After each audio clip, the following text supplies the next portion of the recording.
So remember that these questions have to do with your youth. My youth? Uh-huh. Whoo, that's a long time ago. Some of them, could be answered in, My youth, that's probably 10 years ago. That's true. When my youth was over. Okay, sorry. In the days between what ages? Anyway, so 60 and 40, don't pretend 30 and it's 90. your adult years. Pretend to the younger. You're getting out of the younger years, huh? Maybe when we ask a question, we should say, when you were younger, in your youth or whatever, how did you feel about this or that? Yeah. Well, they kind of say it in there, but well, Yeah. no, they I don't know. They do. Anyway, Wine doesn't. I know this sounds really picky, but any movement on the floor shakes the camera really fast. Okay, so kids, you have to stay seated. That's So you see you're stuck here now. No move because you screw the camera up. Sounds okay to you? Is that table okay for you? Yeah. Don't you have a vibration thing? No. no anti-shocks? No anti-shocks. Okay. I'll start. Christina's Let's have perfect, so perfect. wait till she gets sit down, so she doesn't vibrate the floor. Vibrate the Come on, sit floor. down. You can't vibrate the You want floor. to hear yours? I tried to get people too that were next to the camera Hey, so Dee. that they could hear better, but.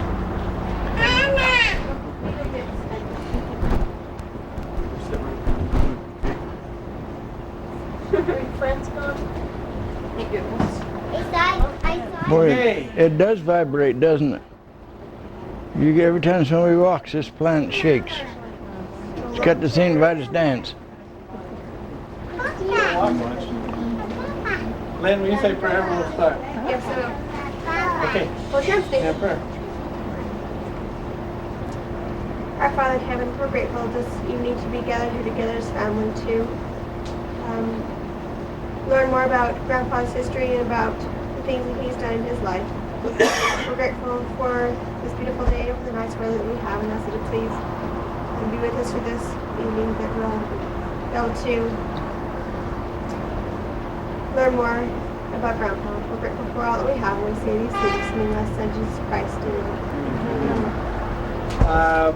Mom just was saying before that Aunt Peg called and wants us to be aware that she's planning a priest family party on the 29th September 5th. or September 5th. It's a Saturday evening, about 5 o'clock.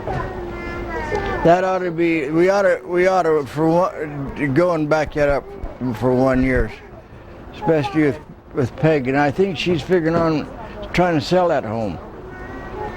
She's got a beautiful home. Is she doing it at her house? I don't know where. I don't, she didn't say where. She'll call us back, but she's Yeah. just kind of trying to see if that weekend will work for everybody. Wood for Anything me. else we need to know about? Anybody? Anybody? Nobody? Everybody? She goes for that snowmobile trip.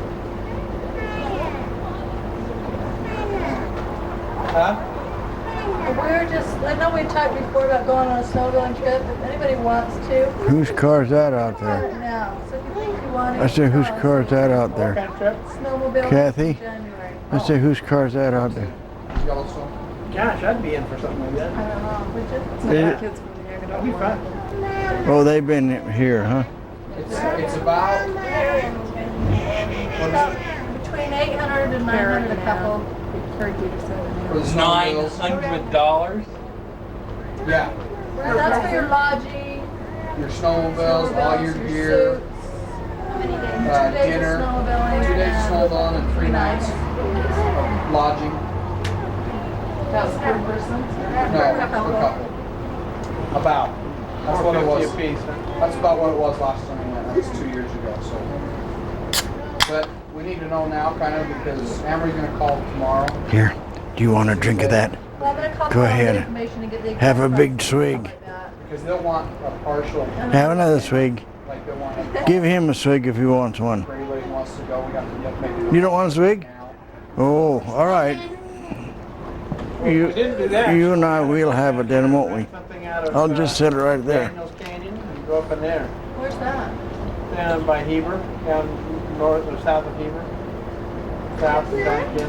What's in there, Bob? Somebody will know this how get that I one. think they have clothes and all that stuff, but I don't know if you really need, if it's on a day trip, I don't know if you need clothes. But, What is it? A yeah, kind of a last year, up here in Beaver Canyon, but the snow was bad, so we had a bad machine, but it was fun to get out. We want to go in January because January is when it starts to get good. The snow freezes over and it gets hard, so you don't fall through. It's not soft and mushy. Better snowing down January, February. Okay. watch for defense. God damn, I got my head cut off one time. They have trails up there to follow. I was up on Monday, me and Ted with his big ones, and Can you please just I must have been going 45, 50 mile an hour, and about 100 feet I spotted it. I didn't know whether I was going to get stopped or not. Okay. Logan, I think with that, we're ready. get over here and sit down. Let hold me. Get your leg. Come on, right here by Grandpa. Swing your leg over. Okay, there you go. Are you okay?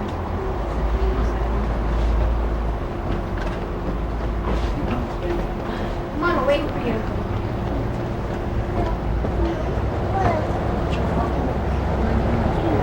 Come on.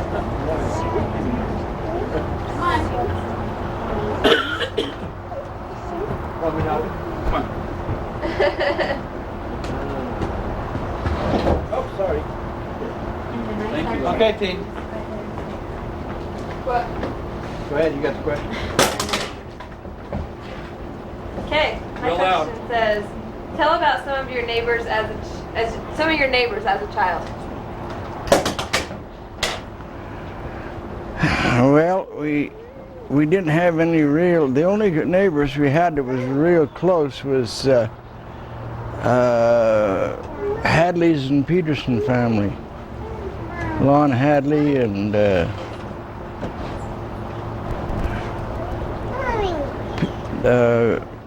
Peterson kids, and about every Sunday we was together doing something, and we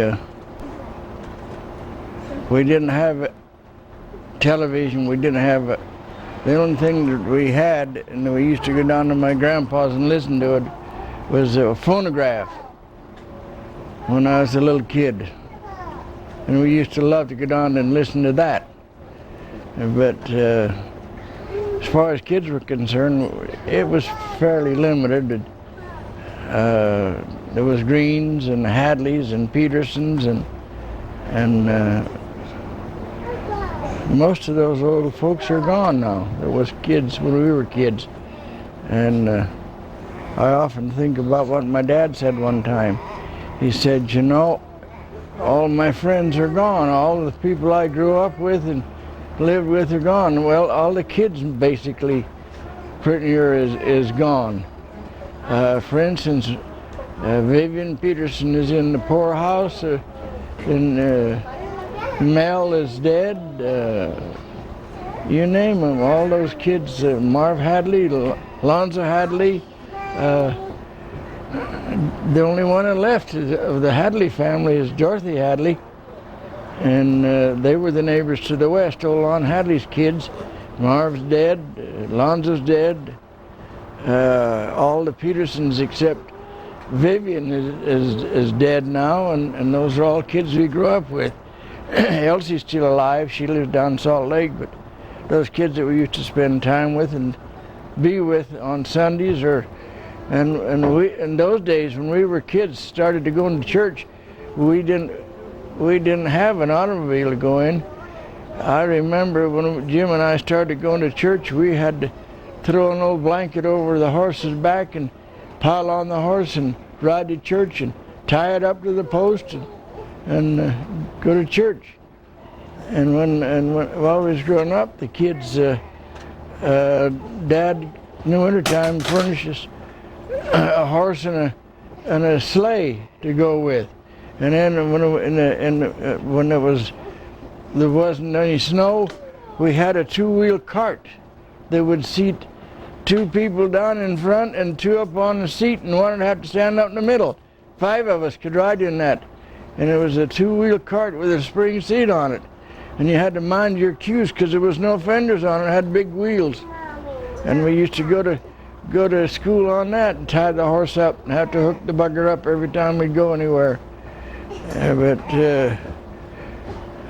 as we grew up, we got an old Model T Ford that Dad had. He fixed that up for us, and we hauled the Peterson kids to school in that and back every day. And all the other kids were jealous because we had a transportation to go to school and back. And they'd try to goof it up and make it so we couldn't use it. And there was a bunch of kids down here, Nielsen kids, and a bunch down at 4700 who was troublemakers. So one of Dad's friends told us how to fix that old Model T up. Every time we'd get out of it, we had a wire that we'd drop down on the ground, and we'd leave that key set a certain way. You had to crank it, that's the only way you started it. But it had a magneto on it. And if you left the key on in it and you touched it, reached over and touched it, it'd knock you right square on your butt. We used to have a lot of fun with those kids, the neighbor kids. As we grew older, we had ball teams with play against West River, play against Kingsville. Every place we had to go or wanted to go, we had to ride the horse or hook the horse up. I can remember when I was just a little kid, big enough hardly to reach up to help Mother hook the horse up.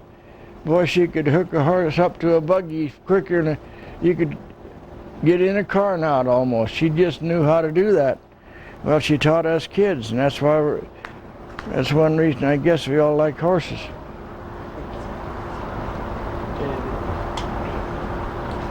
All right, this says, tell about some of the most notable people in Ogden. Well, one of the there was the Wrights. There was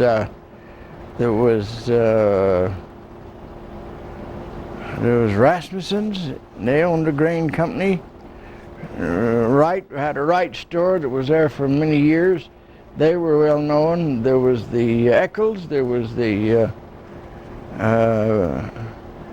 Buellers and Binghams. I helped build a house for Bueller when I was a young guy.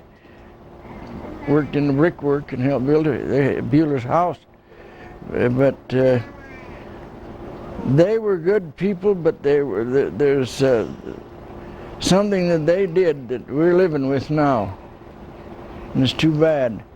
When they were, so many of those people were in control in Ogden, that they didn't want anything to happen that they didn't have their hands in, or that they wasn't making money with, or that they couldn't get some money out of.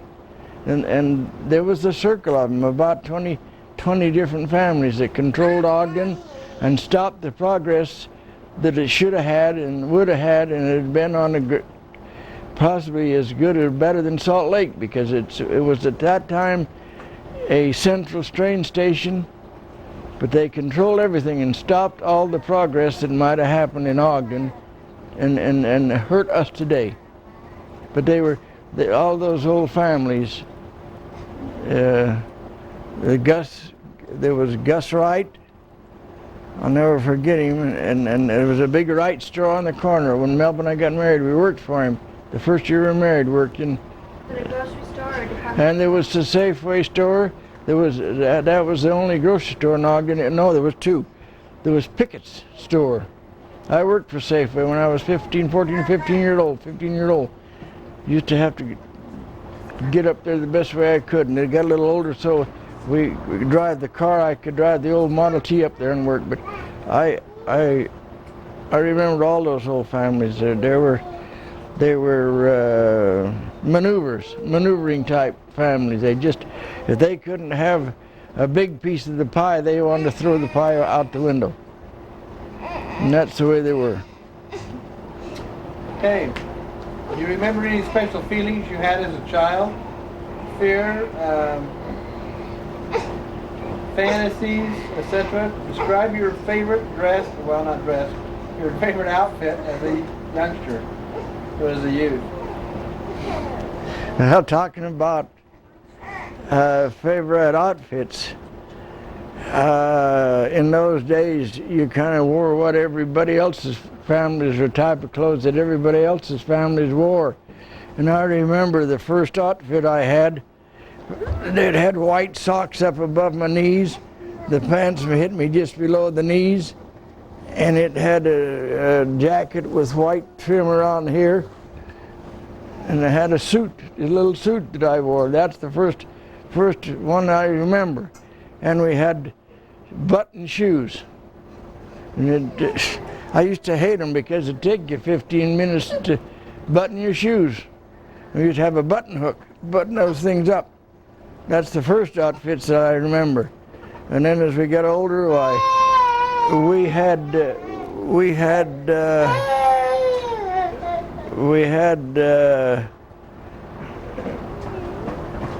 we used to have to wear overalls, bib overalls, suspended over the top. And that's what we wore all our young life when we was working on the farm.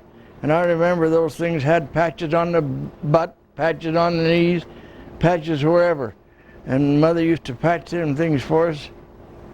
And as we grew a little older and got into high school, Jim and I had two outfits. One was a corduroy pair of pants, and another one was kind of, they weren't exactly Levi's, but it was that type of pant. But we had to wear one 2 or 3 days and wash it, and then wear the other one. That we went all in our high school years with those two outfits, and shirts and jacket. And we was limited. We didn't have the money. And finally, when I graduated in 1935, I remember that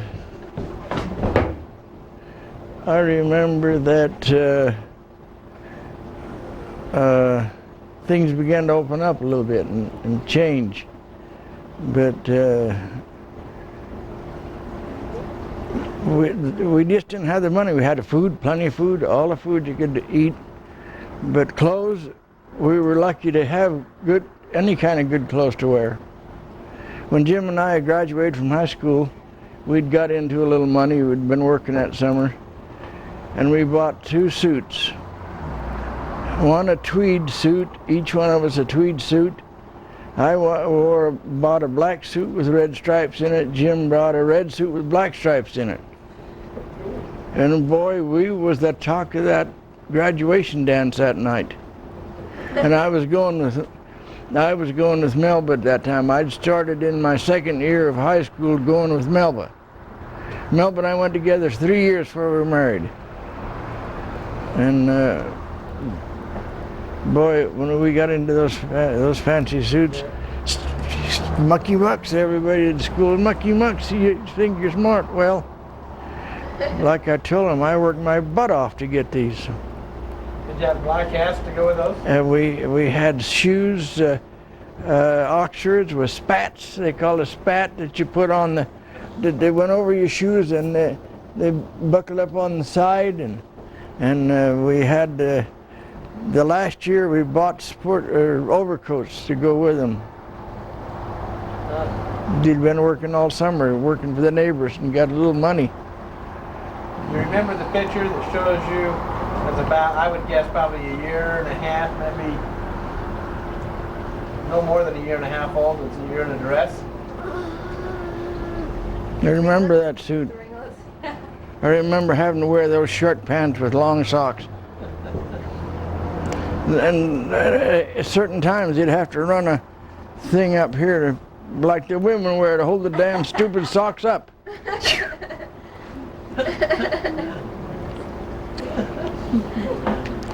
Okay, Rob. All right. Describe walking down Washington Boulevard between 21st and 31st. And my first remembrance of that, there was only 21st and 31st. There was down in 21st over about 26th, there was fairly hard surface roads there, and some of it was curbed. but very little. And from there on out to the north end or south end on up the terrace, there was gravel roads to the north. And I remember there was very few stores. There were a lot of homes along there after you get out past 27th or 8th. A lot of homes on both sides, and the same way out the other way, going out on Washington Avenue. That's where people, and everything above Washington Avenue was called Snob Hill. That's where the Bingham's and Buellers and all of them had their homes, and the Brownings and all of them. That's where they lived, but I remember that's before they had any cars. I don't ever, when I was little, I never remember seeing a car in Ogden. And finally they come out with the Oldsmobile, the Hupmobile, and a few other cars. They began to show up. And but there was only about three or four grocery stores in the town, and about 3 or 4 mercantile stores. And later on in the years, ZCMI came in, and they was the one that kind of run the mercantile business in Ogden. And Gus Wright, the big Wright store on the corner now, right there on 24th and Washington, he had a huge store there. And he was a prominent man in Ogden, but he didn't belong to that mucky muck outfit. He kind of sailed alone, did his own thing, and he done a lot better than a lot of the other guys.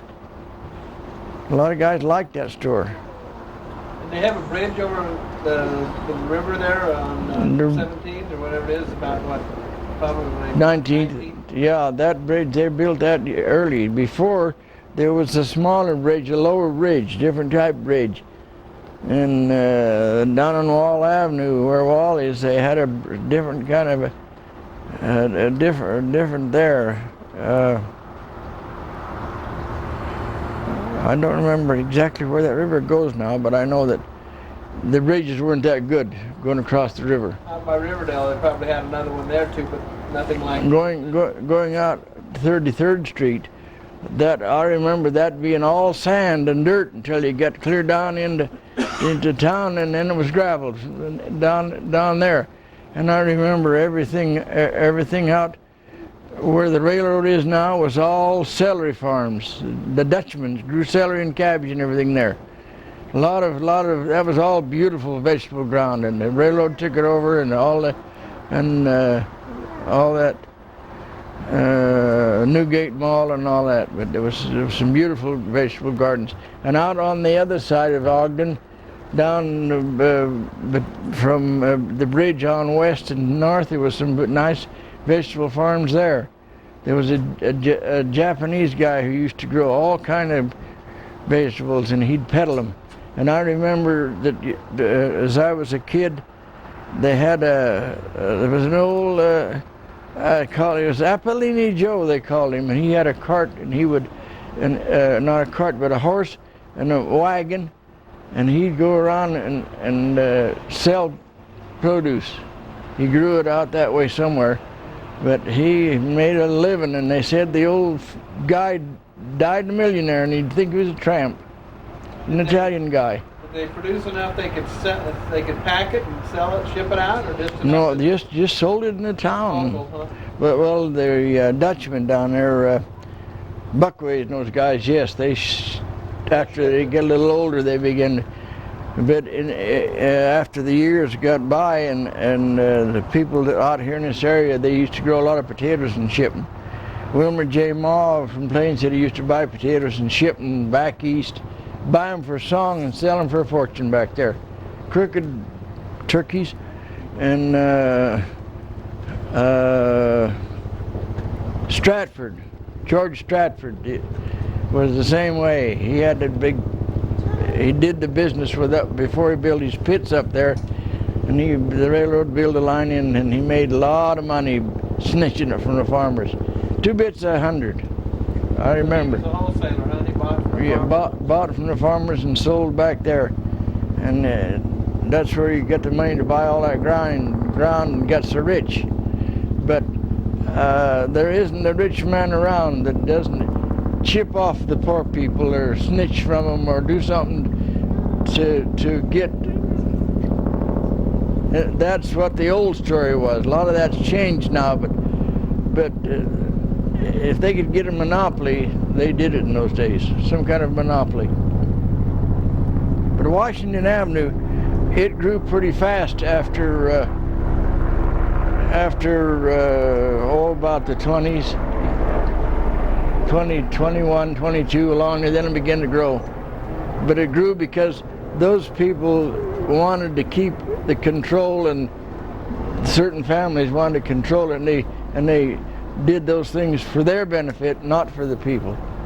Just like the bank, First Security Bank. The guys that owned that, boy, they controlled a lot of things that nobody could get their hands on or get, and they were very selective about loaning their money. They would only loan it to those that they knew was going to be secure. If a man was in question at all, they didn't even want to look at him.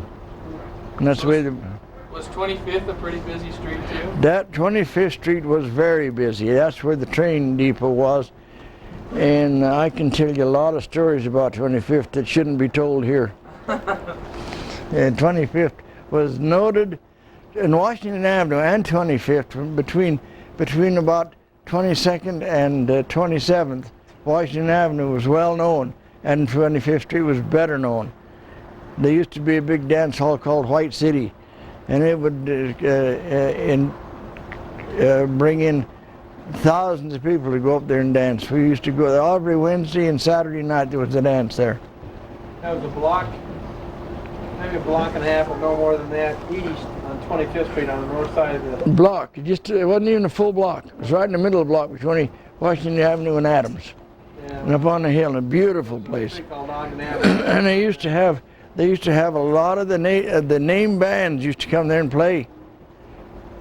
Dorsey and a lot of those guys came there and played. It was a dome building that was built a lot like the Tabernacle, but it was freestanding inside. So it was this big open building. One of the nicest floors you ever danced on. No, it was torn out probably, I'd say 25. You remember, don't you, Kathy? When I was with the bowling team, we were high school. That's where we went bowling. Wait a minute. Say that again. We need to do history on this tonight. But 25th Street was known for its,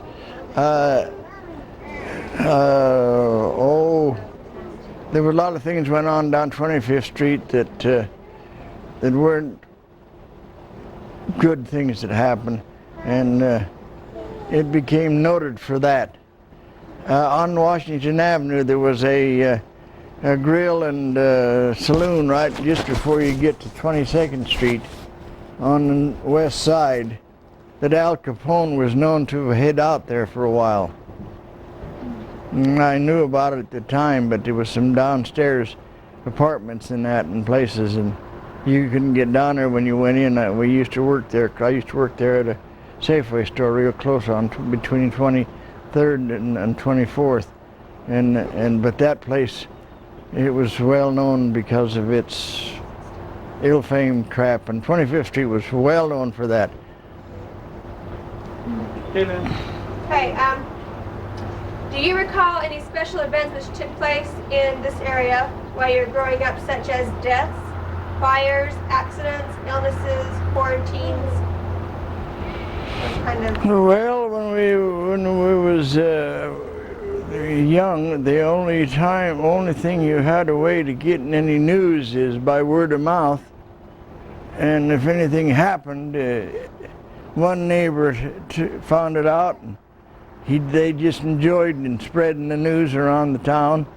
And the other thing, there was the newspaper, the Standard Examiner, and they ruled and controlled. The Standard Examiner ruled and controlled much of the things that happened in the Ogden area and surrounding, like Clayton, Clearfield, on North Eden, Brigham City.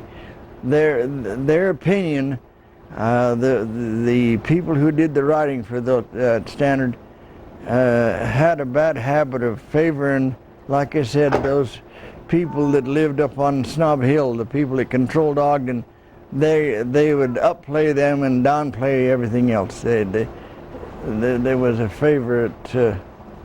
But as far as getting any news, it was word of mouth until the radio come out. And when the radio come out, Standard had a bad time for a little while, and finally they got back in business. But the radio kind of shook things up. Do they have any general quarantines, like for illness? Hey, smallpox, any of that kind of stuff? if you got the chicken pox, you were in for 6 weeks. You got the mumps, you were in 6 weeks. No matter what you got, and they had a health officer in Taylor, and it was old Susie Farr, and she just loved to come to your house when she heard you had a chicken pox, nail a big red sign right on the front door. She just enjoyed that, and she just had an attitude like, "I got you now." Kind of like the milk inspector, huh? Yeah, it was worse. So did you get chickenpox? I had everything that any kid could ever have in my life. I've had chicken pox, I've had mumps, I've had, I guess any kind of flu that come around or whatever and flew my way, I caught it. But What about I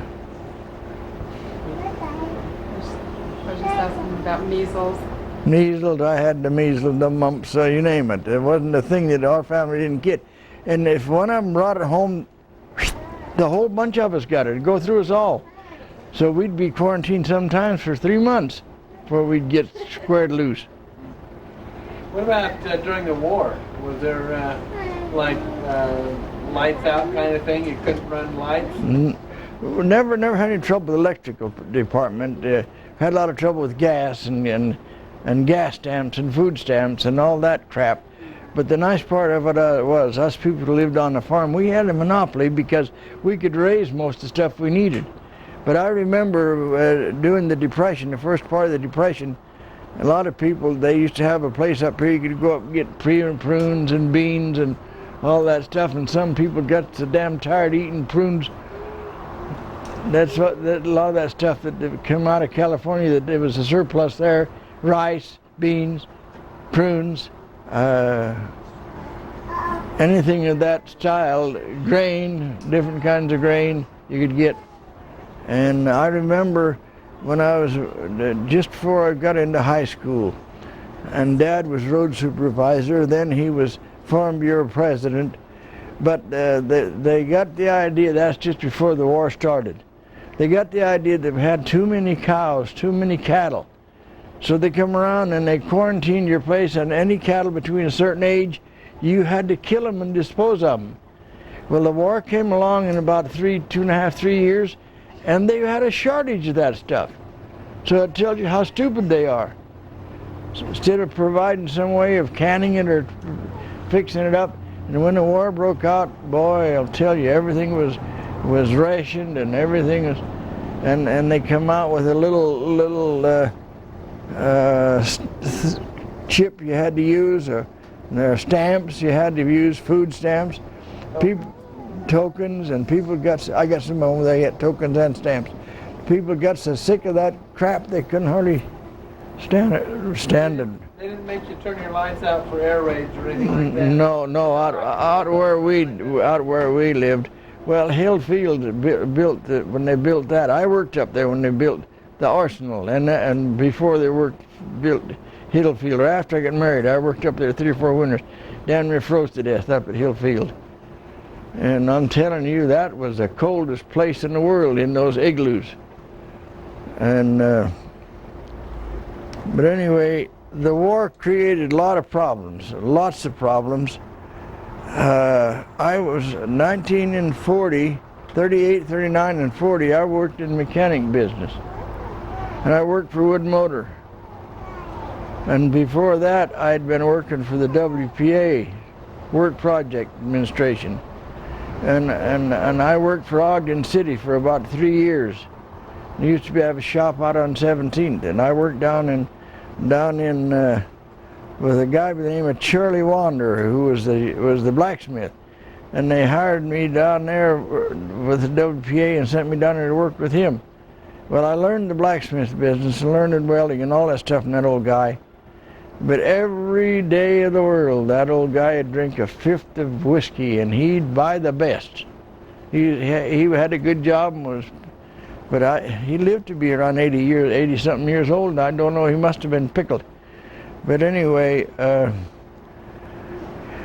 during those years, I worked with wood motor and worked in mechanic business, and that was 1939, 1940. Well, I was talking to Bob Barr, Mary Barr's husband, one day, and I said, Bob, is there any jobs down there, ever any jobs down there that I could get? He said, I'll watch. So one day, That was at the railroad. Bob Barr worked at the railroad. yeah, he was in the railroad and in pretty good there. He became assistant superintendent before he got out of there. But anyway, I was at work at Wood Motor one day, and Melba called me. And Bob had called her, see, and she called me. She says, Bob Barr wants to see you down to the railroad just as soon as you can get there. And he said to me, he said, be ready to come when I call you, if I call you. So when she called, I knew what I had to do. So I just gathered all my tools up and put them in my toolboxes and put them in the back of the old Ford, and I went and locked the trunk, and I went down there, and I got there about 3 o'clock. And Bob says, we're needing help real bad. The government is pushing us to hire people so we'll have them on hand so we can ship this war material. I said, good. He said, you want to break in tonight? He said, I said, why not? He said, okay, you can break in on 24th Street. So I said to him, fine. There was a guy who was named A.R. Pinckney, who was the yard master at 24th. Toughest, meanest, dirtiest old guy that ever lived. And he sent me out there, and I said, and at that time I could be a little tough if I had to. And I walked into the office out there, little office there, and I said, looked at him and I never said a word, and he looked at me and never said a word. And finally he looked up at me and said, what the hell do you want? I said, Bob Barr sent me out here to work with you, and if I'd listen I could learn a lot about the railroad. I says, how about it? He started laughing. I broke his ice, see? And he says, okay. He says, if you listen to what I tell you, you'll know this job well enough to work it. You won't have to come back here again. You had to break in all the yards. Well, he said to me, he said, after I'd worked and I broke in with one of the guys that was there, and he showed me all the wrinkles and all of what's going on. So when I come back in the office, he said to me, he says, Bob Barr wants to see you before he goes home. Get in there right now. So Bob said to me, he says, John, he said, well, I'm in a bind. He said, I need some help. I need a guy for work 24th Street tonight. Do you think you know that well enough that you can work it? I said, yeah. So he said, okay, you're on. This is your first shift. You're working tonight. And that's how fast it happened. So I worked the shift, and I was on pay that night. And there was about 15 guys that had been breaking in all over the yard, but they couldn't get any of them. There wasn't none of them that would admit that they were broken enough to work. So I went to work, and talk about a hornet's nest. Oh, they were mad at me, mad because I'd run around all those guys. You only had to work one pay shift, and your seniority date was made. But that everybody hated that guy, but he done me a favor, that Pinckney, because I let him know that I wasn't backing off his hard shell. And that's what you had to do down the railroad. These guys gave you a bad time, you had to bark right back at them. That's the way they were. And I'd learned that because I'd worked with this old Charlie Wander up at his shop. And he was that way. What the hell are you doing here? Don't you know what you're doing? He'd get after me, and I learned that hard shell stuff, and it worked. You used it when you had to. But How old were you when you were married? How old was I when I was married? 21. 21, huh? Yep. Mel was 18.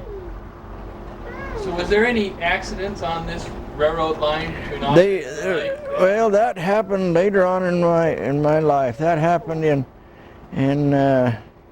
that happened in 1942, 1941. I started there in October of 41, and in January or something like that, they were transporting troops. I had worked October, November, December, and this was January. And I walked into the dispatcher's office. I was working the night shift, and I walked into the dispatcher's office, and I said, I heard some news coming over the clicker tape, and the guy saying, Pearl Harbor's been bombed. Pearl Harbor's been bombed. And everybody froze. They couldn't believe it. The Japanese bombed Pearl Harbor. Well, they was transporting troops then, and boy, from then on it got hot. And then on the 7th, January the 7th, I think it was, if I'm right, either December or January the 7th, there was a troop train going out, and they dispatched another one behind it, and something happened to that troop train out there on the lake.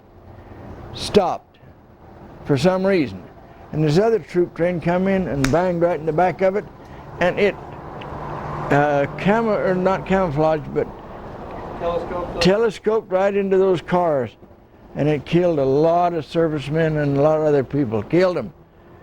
You want to see some pictures? I've got pictures of it, a whole set of them. Pictures that were taken out around that train, And that was still there. The engineer was still caught right in the train. He was hanging out the window. Guys hanging out the window, bodies all over. Pictures of them. The front of him was just a mess. But it wrecked about 25 cars out there. I drove out there that morning later, but it was right out on the salt flats. They didn't get all the way out because the lake was low then, with dry years. But it really made a mess. And So it wasn't on the lake, but it was real close. it was out on the lake, on the trestle, going across the lake. And it scattered cars in the water. Some of the cars went in the water. That's when they had the old trestle, before they had this fill. And you couldn't drive all the way out. They had to go on the bed to get out to them to get. It was a mess. But that isn't the only thing. I seen guys get cut in two down there with those cars. You step in to move the couplers, and the guy and the engineer accidentally didn't realize what the signal was, because as he reached in, he flipped his light back, and the guy and the engineer thought maybe he meant to come ahead, and he just pinched him right between and cut him right in two. I've seen a lot of crap happen on that railroad, and I learned really early that you had to have good eyes and good ears if you wanted to survive down there. One guy, I was working the day shift one morning, and I forget the guy's name, Foley I think it was, come in, and he had marks all up and down his dirt, right up and down this thing. And he'd made a mistake of stepping over in front of a cut of cars. But just lucky, when it knocked him down, he was smart enough to lay down, and he laid right on his back. 5 cars passed over him before one of the guys realized what happened, stopped the cars. And he came in and he said, "I'm done, I'm through. I don't want any more of this S&B and railroad, I'm through." He took off. That had a light, and the way they motioned for the engineers, there was no walkie-talkies or anything, and they'd be clear at the end of the car. And so when they were moving them, the thing was a light. Signal with a light at night. To do something, and another way to do something else, around do something else, and so that's what he's talking about. When his light came out, the engineer thought he meant something else, and so he would do something wrong or do something they didn't intend him to do, and then they'd be in trouble. But that's how they used to signal the engineer what to do with the train when they were moving them and cutting them and changing the cars from one of the cars to another group. There's another thing that happened. It was interesting. There's a guy by the name of Roy Arbin. He comes from out of Arbin Valley, I don't know whether he's dead now or not. Roy, I'm not sure about Roy. But he was one of the guys that I got ahead of when I made that move to go work that early shift, first shift. So 2 days later, I worked that job then for 2 months, that 24th Street night, from midnight to late after I took it. And so, and every time I get a chance, I'd go break in on the other yards. But anyway, this particular night, this Roy Arbin was breaking in with me. And on the front of the trains, ahead of the trains, they'd always put the cattle cars, line them up, the cattle cars with the cattle in. And the cattle cars have got open so the air can breathe, and there's a gap about that far. Down the bottom they're solid, but up higher they're open, about the height of the cow's back or a little lower. Catch it? Okay. Anyway, I told Roy Arbin, I said, Roy, don't stand to the side of them cattle cars. Walk up in here between the cars where they meet. And I said, he says, why? I said, you'll get messed on. Oh, no, I won't get messed on. And he just followed me and stopped. He wouldn't walk up between the cars. So all of a sudden, one of them big old baldy cows with their butt faced towards the bars, it hit him around top of the head and went all the way down his body, just covered. And he started bawling, big guy. He started bawling. He went in the yard office and he went up and cleaned himself all up. And he says, well, and I just happened to come in about that time. And I said, where you going, Roy? He cleaned himself up pretty good. And he said, I'm through with this railroad. I don't want any more to do with it. I got after him and jacked his butt up and I said, come on, get out here with me. I said, I tried to warn you, but you wouldn't listen. Yeah, I know, and he just about half ball. Finally, I got him to come back out with me and break in the rest of the night. And he worked there for 32 years. Cases. Okay. Describe the perfect spring day and activities you did during the day. Perfect spring day. Just as soon as the snow started to melt and the sun come out, serious and meant business. That's when I thought was a perfect spring day. Every spring I was glad. We used to get a lot of snow. I remember seeing 3 feet or more on level. If it drifted, it'd be 4 feet high. I remember when the snow was so high that the horses would go right over the fence and go to the neighbors. You couldn't keep them home. That's how bad it used to be. But the perfect spring day was when that snow was gone and the tulips started coming up and the sun come out. That was to me. And then from then on, every day was a perfect spring day. But we used to get so sick of winter. It would start in November. I remember when I was a kid, we used to go a lot of beats and we'd haul them with teams over to West River and to the beet dump over there. And lots of winters we couldn't get the beets all out because it'd snow them in. October, last part of October and the 1st of November, sometimes we'd get a foot and a half of snow. And we couldn't get the beets out, so we'd have to leave them until next spring to get them out. A lot of winters. The old Malcolm Made Sugar Company up here was running till sometimes the middle and last of March, because and sometimes into May to get the beets that they didn't get out in the fall. But there used to be a lot of crazy problems. You guys don't even know what problems are. Crap. Now the beets, they leave them in like that. They leave them in all winter because they get sweeter. That's right. They found out that's a better way to do it. That's where they found it out. They found it out then when they had to do them, and they found it out. So whenever it gets snow bad, they'd shut the factory down. Don't bring any more. Come on. Okay. What lessons did you take as a child that have carried over in your adult life? What lessons haven't?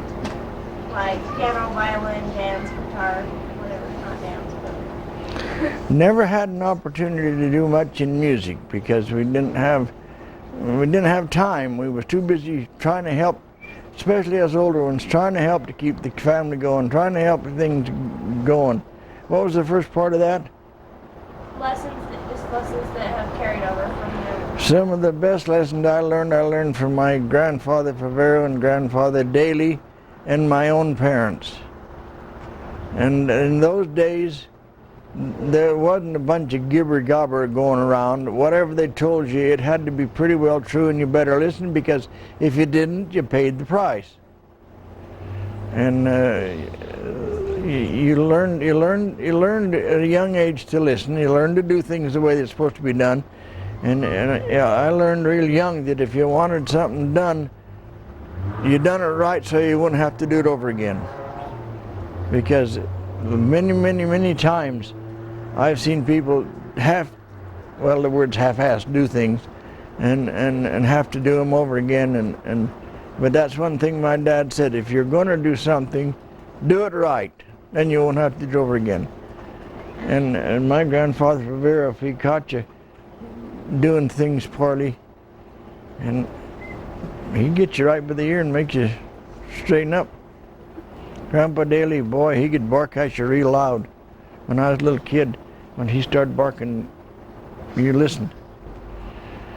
And that's the thing about the kids today. The parents aren't aware that they need to be disciplined better, and the kids today want to be disciplined. They don't know how to go about it to get the discipline. The parents don't know how to discipline them, and a lot of kids are paying the price because of that. But that's the one thing that we had in our families, in all families at that time, was discipline. And that's, if you don't learn that young in your life, to discipline yourself and discipline the things you do, you're going to pay the price. Figure on it. You had a guitar, I remember, years ago, and you learned how to play the guitar, right? Well, we had a band. It was George Winnell, Earl Staker, me, Mel Peterson, Jim, all of those kids. I played steel guitar, Jim played the mandolin, I played the mouth organ. I can still play mouth organ pretty well. But anyway, we had a band, what do you call it? Not a Western band. It was a minstrel type band, and we played a lot of places. Got so we were real good. What did you say you played? A guitar, steel guitar. Yeah, it was a regular guitar, but he had a steel thing. And You would pick it like this and play it over here. I had a little problem getting to learn it because I'm left-handed, see, and I had to learn the finger with my right hand. But I could play a lot of good songs, but I forgot it all now. The radio in the car is too handy, and those little tapes you put in there. So that's what I'm telling you about discipline. The kids need to be disciplined. They need to learn music and learn things that's going to be valuable to them. They don't, you pay the price. And later on in life, it's pretty tough. Next. Okay, do you like rainstorms? Why or why not? And do you have memories connected with rain? Have what? Memories connected with rain. Yes, memories of the rain. Yeah, when we was kids, we used to have to cut the hay with an old horse-drawn mowing machine. And we had to rake it with an old rake, and we had to pile it with pitchforks. And if it rained, got the hay wet, you'd have to go out and take the fork and turn the hay over. Well, if it had dried just about ready to haul, and here'd come another rain, so you'd have to go turn it back. So lots of times you get so you hated the rain. But by the same token, years ago we didn't have Pine View Dam, we didn't have Echo Dam, we didn't have any of those things. Come July, everything was dry. If you didn't get crops in early so that they would mature like grain, and you didn't cut your hay fairly early so you'd get the crops off, they burned up. I remember out there south of the barn, in order to get water enough, we had a nice pump over at the old log cabin we lived in, and had all the water we wanted for the cattle, because we had to pump it all by hand to get water for the cattle, to get water for the house and everything. But we had water there. But I remember we took a big slip scraper and dug a big hole about 4 times as big as this building, and the water, and we had a slough down there, and that we used to pump the water out of that slough when it had water in. But that slough went dry about July, middle of July or August, no more water. So we dug this big hole and let the water in to grow enough tomatoes and stuff to have vegetables, stuff to eat. So there was times when you loved the rain, you was glad it was around. There was other times you hated it because it raised hell, and that happens today. Look at my dad used to say, after we got they built Pine View Dam, or not Pine View, I helped build Pine View Dam when I was a young guy, but they built Echo, and I was a young guy when they built Echo, and that helped us a whole bunch. And even then the water would get scarce because, and they've raised that dam a couple of times to make it bigger to get more water, but there was times that the rain was welcome and enjoyed having a lot of good rain.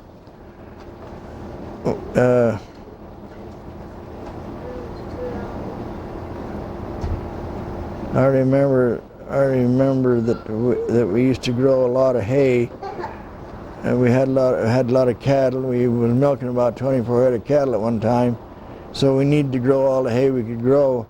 But we diversified and got into sugar beets and tomatoes and stuff like that as time went on, because they'd put in Del Monte Canning Factory, and people, they were paying good price for peas, they were paying good price for tomatoes, and got involved with that stuff because we had a big family. We could go down the field and do 8 or 9 rows a whack, and you take in a beet field, eight of us hoeing a row, 16 rows. Didn't take long to do an acre. So in numbers then, in those years, that's why they had big families. They had to help. And we didn't have too much trouble to keep our farm work up because we had to help. When I was a kid, you know what used to happen to me? My dad would say, all right, it's your turn this week in helping Mother do the cooking and do the housework. Next week, it's Jim's turn, you work outside. And that's what we you'd have to do to get Mother by with that many kids. Well, I'd go in, and that's where I learned to cook. And with that many kids, and little buggers, I've washed. We used to have the kids used to have flannel diapers, and I got so I hated them buggers. We'd have to go help Mother wash them diapers when it was your turn. A lot of times I would like to take them out and bury them somewhere, but didn't dare do that. The kids are the diapers. Both of them. Okay, Ron. What did you want to be when you grew up? Well, you had a lot of fantasies. Everybody does. Every kid. But when I was taught young that you didn't, when we were going to school, and you didn't focus on any particular thing. You observed and learned everything that you could learn that would help you in your life. And I've kind of followed that throughout my life. I had a few fantasies. I would like to go on a mission, but because my father wasn't a member of the church, I wasn't born into the church. My father wasn't a member of the church, so I wasn't legally born into the member of the church because he wasn't a member. And I didn't become a member till I got baptized when I was 9 years old. And I got baptized right down here in where Romney Buck lives, back in there. There was a J.B. Hunter had a reservoir, and my cousin Lloyd baptized me. That's when I became a member of the church. And none of our kids were members of the church, was born under the covenant or anything. Wasn't members until we got old enough to be baptized. But I thought I would like to go on a mission, but because my dad wasn't a member of the church, hey, we weren't good enough to go on a mission. That happened to us. But as far as doing I was in a position that time because I was the oldest. I had to be there to help Dad, had to be there to help Mother. Me and Jim, Bud and Carl were all the same way. So we didn't particularly settle on any particular thing. So I just took things as they come along, took every advantage I could to learn whatever I could about what was going on in the world. And finally, if you are that type of person that you learn and are willing to learn and listen, everything works out for you indirectly. I was the first one in our family that I can remember that would become a member of the church. I was the first one to hold any office in a church, like deacon and a priest and teacher and so on. I was, as far as I know, and was the first one to be married. My folks couldn't go to the temple with us because they hadn't been endowed, and so my cousin Lloyd and his wife went with us. I was, in other words, I was the experimental chicken in the family, and everything that come along, I was used to sit out there to find out if it was all right or not. So I didn't settle on any particular thing that I'd like to do. I just had to do what come along and make the best of it and learn to do things. So I learned many, many things in my life. And those things, and that's what I say, you got to listen every minute in your life what's going on and take advantage of everything that comes along, because somewhere down the road, whatever you learn is going to come in useful to you. So you do that. You pay attention and you let things, but as things turned out, I enjoyed the 31 years to the railroad. It was an opportunity. And if you watch and listen and take care of what comes along, opportunities come that you don't even know is going to come, and they do, and that was an opportunity to me. So when Roger went on his mission, I was, just before he went on his mission, he said to me, he says, Dad, when you go into Sears, get me an application so I can go to work over there. That's when he was still down at the old store, and he was moving out the new store. And the guy in there, Rex Harris, said to me, he says, yeah, give him a application for his son, but he says to Ron Greenwell's wife, she was working there, Norm Thompson's daughter, she says, make him fill out an application too, to me. I said, I don't want to work for you guys. She said, fill them out anyway. So I just scribbled down a few things and threw it back to her. And I'd been working for the railroad since 1941 then, and that's when Roger went on his mission. So I had Roger fill one out later, but I just got in the house and the phone rang. Melba says, Sears Roebuck wants to talk to you. Wasn't you just up there? I said, yeah. So Rex was on the phone, and he says, we need you out at the new store. We need you to help us out there to get things organized and get things going out there. So I went out there and I said, okay, I'll come out. But I said, I don't want a job. I just want to work there to help you get things set up. He says, fine. I ended up working there 13 and a half years. So you see, sometimes opportunities come if you just listen. But didn't you have some thoughts at one time, Dad, of being a vet, though? When I was in high school, I was in the Future Farmers, and I took some classes and studied that. And had I been able to go on to college, that's what I would have gone into, as medicine or a vet. And I have actually did some veterinary operations and work. Well, you remember that. I used to go and we'd have, when I first bought that place up there, the damn place was full of wire, a little piece of wire around the fences. And every now and again we'd get a cow that'd get sick.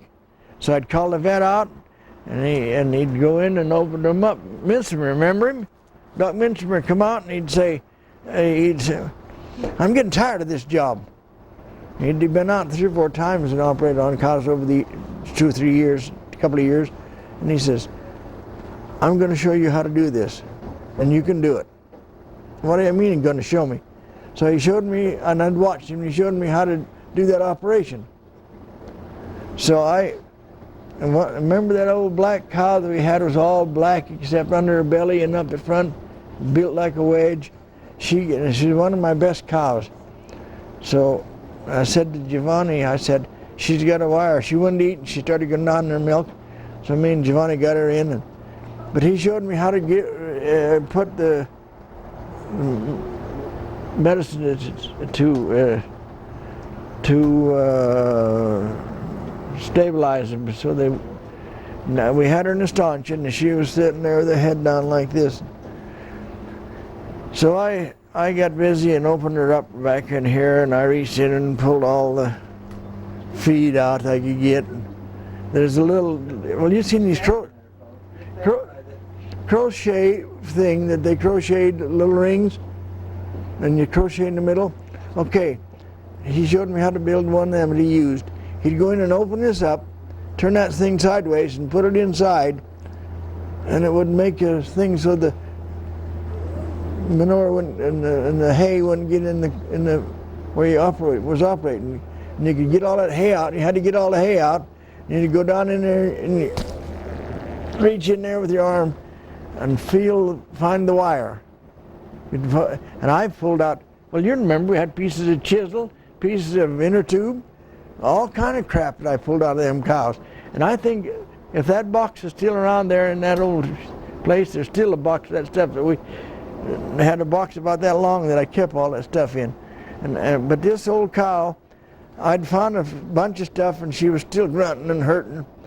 So I reached through the first stomach, or the second stomach, and reached into the first stomach, and there I felt of a piece of wire, and I held on to it, and I could feel it beating. And this wire had gone through the first stomach and was pricking her heart. And I gradually, slowly pulled it out. And before I got her sewed back up, he showed me how to use the needles to sew them up. Got her all, I sewed the inside first and the outside. Before I got through, after I'd got that wire, it was about so long, and it had gone through and got into her, about 2 inches, 2.25 inches long. She was eating grain. That's how quick she recovered from it. And she's healed up and done fine. But I could have been a vet because I liked that, and but I didn't have the money to go do that sort of thing. But I studied it in high school 2 years. So I know a little bit about medicine. Some of those incisions, they were like that. They were big, and then some of them never recovered. Some of them get down, died, some of them would, some of them wouldn't. So what was the poking the holes in the bloated cows? Yeah, that's what they do. I mean, they would be all bloated up or whatever, and you have to go. They would get in the alfalfa and they'd get full of alfalfa and go drink water, and then they'd bloat. Creates a gas in the stomach and it bloats them up and crowds up and stops the lungs and everything and their breathing. You know about that. Well, they had what they called a trucker. It was a long thing with a handle on it with a tube. You'd go over there and stick that in and leave the tube in and pull the thing out. And the air would come out, the gas would come out. Well, sometime if you wasn't careful, if you didn't turn that just right, shoot you right in the face. The old crap. All right. Then what had happened down underneath there where that thing was, if there was the hay was just right, it would plug that up. So you'd have to stick that trucker back in and wheel it around. And what was the cow doing? Just standing there? They were just damn glad you was working on them. They wouldn't run away, they wouldn't do nothing. Well, they always put them in the barn with their head through the stanchions, so they were locked in. They couldn't move. But lots of times I've been out in the field and caught one down ready to die and took my pocket knife and stuck him and let it come out and make a slit that big. Then you'd have to sew that up. But they were so glad to get rid of that gas. It can kill them quick. Huh? Before when we lived in the old house down there, Melba was on the phone one day, and there's a lady lived over on just east of Monty, Georgia's old house, called what was their name? Not Back Ruffalo. in the- Yeah. back in the- I can't remember. Anyway, she got on the phone. Melba was on the phone, and she got on the phone. And she says, "Miss Favero, let me have the phone quick. My cow, she blow out. She blow out." Melba says, "I gave her the phone." But you had to work fast when those cows got that problem. Just, they were gone. And all those experiences that you have in your life that you take advantage of, to me, a lot of things that happens in medicine today, because I studied that, I can understand. And because of that, I'm here today. That's a fact. Because I know and anytime you get a sickness or a problem or anything, there's 3 little words you want to remember. And that's PMA, positive mental attitude. If you have the right attitude, you can overcome lots of things. If you don't, and you think, if you get to thinking you're going to die, you're going to die.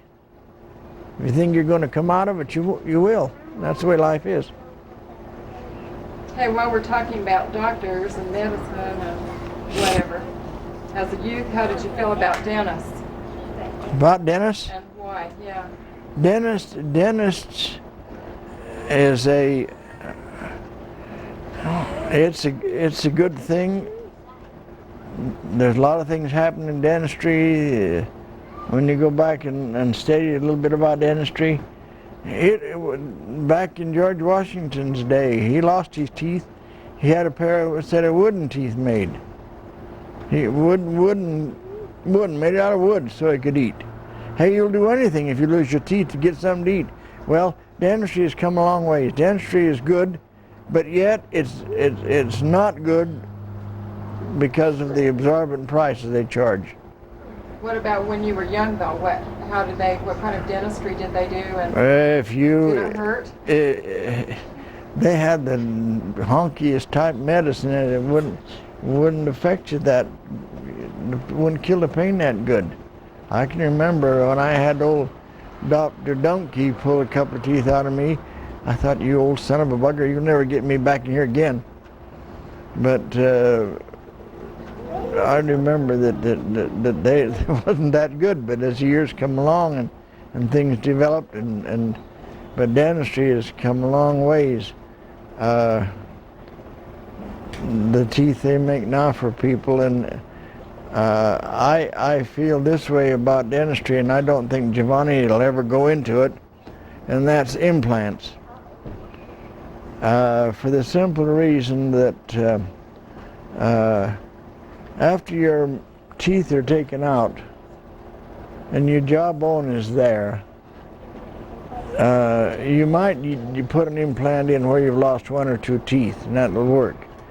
But if you try to put too many of them in, that bone shrinks, and you're going to have trouble eventually. And Giovanni knows that, and that's why he stays away from it. But dentistry itself has helped a lot of people to live a lot longer, because if you can't chew and digest your food, it'll create a lot of problems for you. So dentistry has been a good thing, and I think that Giovanni was smart to get into it. I had to beat him over the tail to get him waked up to the fact that he should go into it. Well, you remember, Bob, we used to milk the cows. You'd be over there milking and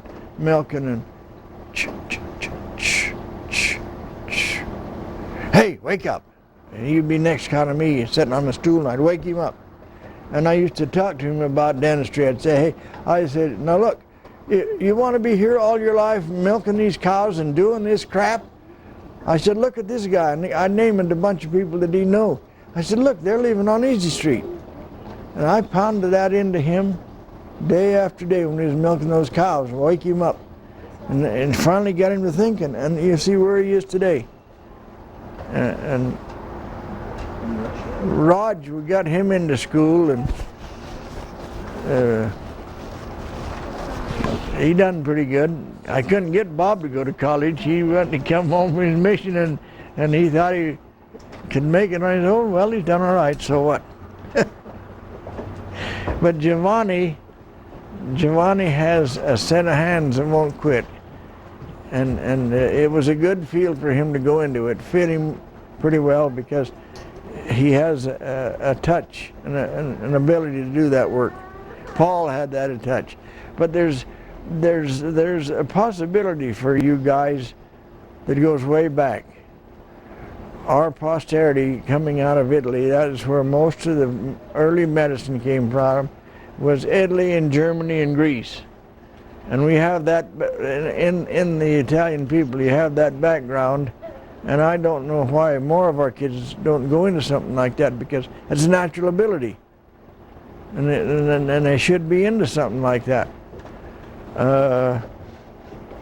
There's a lot of opportunities in those fields. And another thing that's interesting, you wonder why a lot of the family likes horses.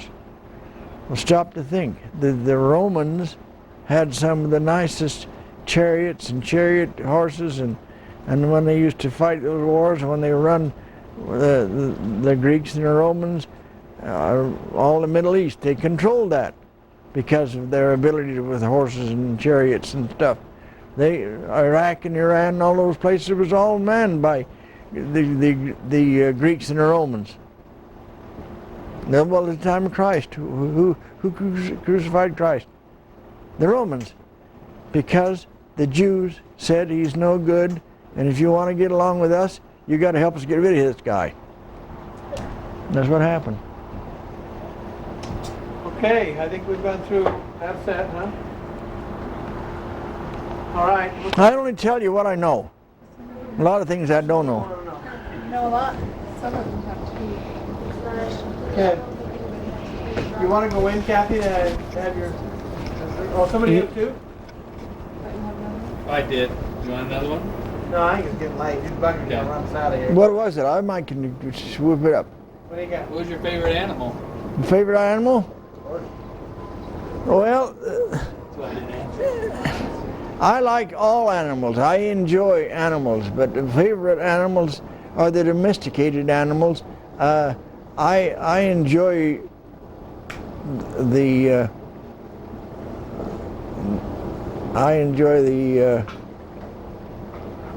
animals that run free. I like to see animals free, but a lot of people say, oh, you shouldn't kill the animals.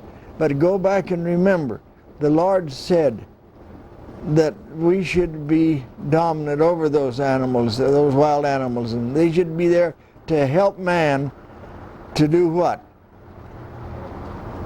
Think about it. And I like horses, cows, all those type of animals. But if a good horse, I've enjoyed and rode many miles on them. A good horse, and you can only make a good horse if you can train it the way you want to use it.